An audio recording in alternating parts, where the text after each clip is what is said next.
Jamais depuis le 7 octobre, Gaza n'avait connu un tel déluge de feu et d'acier.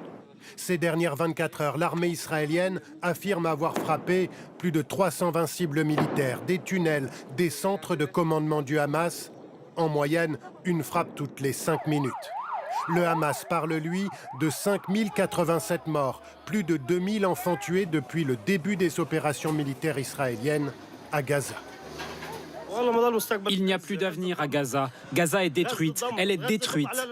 En 17 jours d'opération, il y a eu plusieurs milliers de bombardements sur Gaza.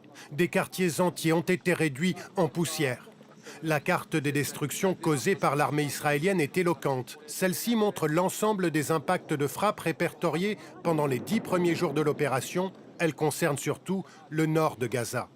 Et depuis, les bombardements se sont intensifiés. Le Hamas se déplace, ils font des opérations, ils changent leur organisation.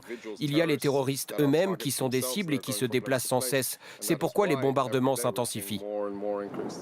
La liste des responsables du mouvement islamiste tués par Israël ne cesse de s'allonger. Parmi eux, Ayman Nofal, l'un des chefs de la branche militaire de l'organisation. Le but affiché par Israël est d'éradiquer le Hamas. Ces bombardements peuvent-ils suffire à l'atteindre? Si on veut vraiment éradiquer le Hamas et le vaincre, il faut une opération terrestre. Par les airs, ça ne suffira pas. Ils se cachent dans leurs tunnels et dans des cachettes sous les hôpitaux.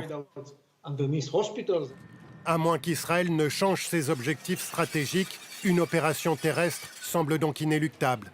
Une phase encore plus coûteuse en vie humaine, palestinienne et israélienne. Voilà.